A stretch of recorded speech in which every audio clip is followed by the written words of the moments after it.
Hello guys, आज की story सुनने के बाद आपको पता चल जाएगा कि क्राइम करने की कोई उम्र नहीं होती। आखिर कैसे सिर्फ 8 साल की उम्र में उसने ऐसा क्राइम किया। आखिर इसके पीछे की क्या वजह थी कि इतनी छोटी सी उम्र में उसे ये सब करना पड़ा। तो बिना टाइम वेस्ट किए लेट्स स्टार्ट द वीडियो। अगर आप गूगल पे जाके लिखोगे वर्ल्ड यंगेस्ट सीरियल किलर तो वहाँ पे एक नाम आएगा और वो नाम है मर्जीद साडा का। जी हाँ, मर्जीद साडा का, जो सिर्फ मात्र 8 साल का है। आखिर जिस उम्र में लोग खेलते हैं, पढ़ते हैं और चीज़ों को समझते हैं, और उस उम्र में कैसे मर्जीद एक सीरियल किलर बन गया। यह कहानी शुरू होती है बिहार के बेगूसराय जिले के एक छोटे से गांव मुसहरी से। एक ऐसा गांव, ज़्यादातर लोग मजदूरी और खेती करके अपना जीवन चलाते थे, साधारण सी जिंदगी। और उसी गांव में रहता था अमरजीत सादा। किसी ने कभी सोचा ही नहीं था कि एक छोटे से गांव का बच्चा एक दिन पूरी दुनिया के मीडिया के नज़रों में होगा। अमरजीत गांव के लिए वही शुरू से एक आम बच्चे जैसा ही था, लेकिन धीरे धीरे उसके व्यवहार में अजीब बदलाव दिखाई देने लगा। वो अक्सर अकेला रहता था, दूसरे बच्चों के साथ ज़्यादा घुलता मिलता नहीं था और कई बार उसका व्यवहार लोगों से अजीब रहता था। साल 2006, अमरजीत की उम्र सिर्फ 7 साल की थी। एक दिन उसकी माँ किसी काम से गांव के बाजार गई हुई थी और घर में सिर्फ 2 लोग थे, अमरजीत और उसकी सगी छोटी बहन, जो सिर्फ 6 महीने की थी। अमरजीत की बहन सो रही थी, लेकिन तभी अमरजीत उसके पास जाता है और उसका गला दबा देता है। और जब तक उसका गला दबा कर रखता है, जब तक उसकी बहन की सांस नहीं रुक जाती। जब उसकी माँ घर पर लौट कर आई, अमरजीत की मम्मी जब उसकी बहन को उठा रही थी तो वो उठी नहीं, जिसके बाद वो अमरजीत को देखने लगी। अमरजीत वहीं बैठ के मुस्कुरा रहा था। लेकिन सबसे हैरानी की बात यह थी, जब अमरजीत के माता पिता को पता चला कि उनकी बेटी नहीं रही, तो उन्होंने पुलिस को नहीं बुलाया, ना ही उसकी कंप्लेन की। उन्होंने सोचा कि गांव में बदनामी ना हो, इसलिए उन्होंने इस बात को अंदर ही दबा दिया। लेकिन यही उनकी सबसे बड़ी गलती थी। इस घटना के कुछ महीनों बाद अमरजीत की मामी उनके घर आई। उनकी भी एक छोटी बेटी थी जो सिर्फ कुछ महीनों की थी। एक दिन जब सब लोग सो रहे थे, तो अमरजीत ने वही किया जो उसने अपनी बहन के साथ किया। वो उस बच्ची को उठाकर गांव के पास एक खेत में ले जाता है।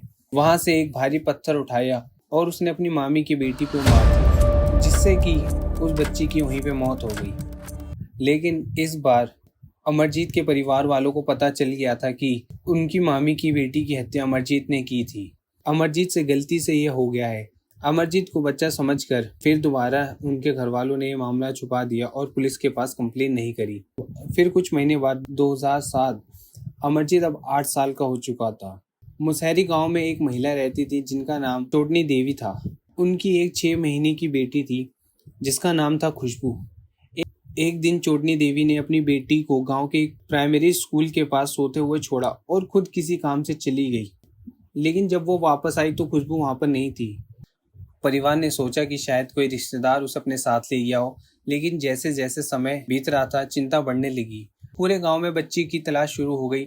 लोगों ने खेतों में देखना शुरू करा, आसपास के मोहल्लों में देखना शुरू, हर उस जगह पर जहां बच्ची हो सकती थी, लेकिन खुशबू का कोई पता नहीं चला।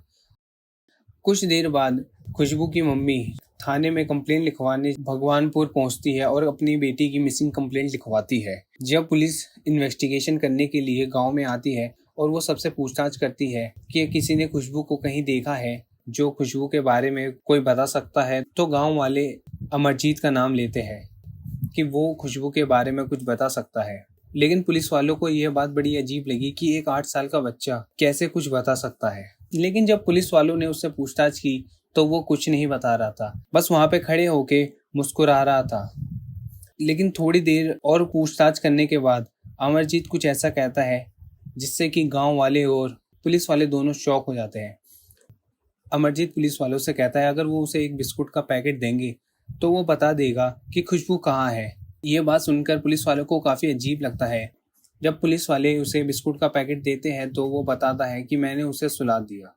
ये बात काफ़ी अजीब लग रही थी पुलिस वालों को कि वो क्या कह रहा है। अमरजीत की बातों पर यकीन नहीं होता। एक 8 साल के बच्चे के ऊपर वो कैसे विश्वास करते। अमरजीत की बात सुन के पुलिस वालों को लगता है कि अमरजीत सिर्फ एक उन्हें ऐसी ही कहानी सुना रहा है। लेकिन जब पुलिस वाले कहते हैं कि अच्छा, अगर तुमने खुशबू को सुलाया है तो चलो हमें वहाँ ले जाके दिखाओ। जब अमरजीत पुलिस वालों को उस जगह पे ले जाता है तो पूरा गांव और पुलिस वाले सब हैरान थे, क्योंकि अमरजीत कोई कहानी नहीं सुना रहा था, वो सब कुछ सच बता रहा था। जब अमरजीत ये सब पुलिस वालों को बता रहा तो अमरजीत बिल्कुल भी डरा हुआ नहीं था, वो बड़े शांत था और बस हंस रहा था, क्योंकि अमरजीत के चेहरे पे ना कोई डर था और ना ही कोई पछतावा। उसने पूरे गांव के सामने कबूल किया कि हाँ, उसने ही खुशबू को मारा है। उसने बताया कि खुशबू को अकेले देखकर वो उसे उठाकर ले गया। उसने गांव के पास ही एक झाड़ी में ले जाकर पहले उसका गला दबाया, भारी से पत्थर से उसका सिर कुचल दिया। इतना ही नहीं, उसने खुशबू की बॉडी को मिट्टी और पत्तों से छुपा दिया। ये केस जितना गांव वालों के लिए अजीब था, उससे ही ज्यादा पुलिस वालों के लिए इस पर विश्वास करना काफी मुश्किल हो रहा था, क्योंकि आप खुद सोचिए कि एक 8 साल का बच्चा ऐसे हत्या कर सकता है। पूरे इन्वेस्टिगेशन के दौरान अमरजीत बिल्कुल भी डरा हुआ नहीं था, बल्कि वो तो मुस्कुरा रहा था उस पूरे इन्वेस्टिगेशन के दौरान। गांव वालों ने पुलिस वालों को ये भी बताया था कि उनके गांव में पहले भी ये हो चुका है कि 2 छोटी बच्ची अचानक से गायब हो गई और वो आज तक नहीं मिली, और वो जो 2 बच्चियां हैं वो अमरजीत की फैमिली से ही है। जब पुलिस वाले अमरजीत के परिवार से ये कहते हैं आपने अपने बच्चों की मिसिंग कंप्लेंट नहीं लिखाई, तो वो बताते हैं कि वो मिसिंग नहीं हुई है, बल्कि अमरजीत ने ही उन्हें मार दिया है। उन्हें लगा कि अमरजीत से गलती से ये सब हुआ है, क्योंकि वो सिर्फ एक 8 साल का बच्चा था। और इस तरह अमरजीत को पकड़ा गया और उसे वर्ल्ड का यंगेस्ट सीरियल किलर नाम दिया गया। और इस तरह अमरजीत को 3 मर्डर केस के लिए उसे गिरफ्तार कर लिया गया। इंडियन लॉ के मुताबिक 18 साल से कम उम्र के बच्चों को फांसी नहीं दी जा सकती, उसे जुवेनाइल बाल अपराधी माना गया। इसलिए अमरजीत को किसी जेल में नहीं, बल्कि मुंगेर जिले के एक बाल सुधार गृह में भेजा गया। साल 2016 में जब अमरजीत 18 साल का हुआ तो उसे एक नए नाम और एक नए पहचान के साथ छोड़ दिया गया, ताकि वो एक नई जिंदगी की शुरुआत कर सके। आज अमरजीत सदा कहाँ है, किस नाम से है, किसी को नहीं पता, और उसका रिकॉर्ड पूरी तरीके से कॉन्फिडेंशियल रखा गया है। अमरजीत के केस से पता चलता है कि क्राइम करने की कोई एज नहीं होती। अगर आपको ऐसी ही क्राइम और मिस्ट्री स्टोरीज पसंद है तो वीडियो को लाइक करें और चैनल को सब्सक्राइब करें, और मैं आपसे बहुत ही जल्द मिलूंगा एक और अमेजिंग स्टोरी के साथ।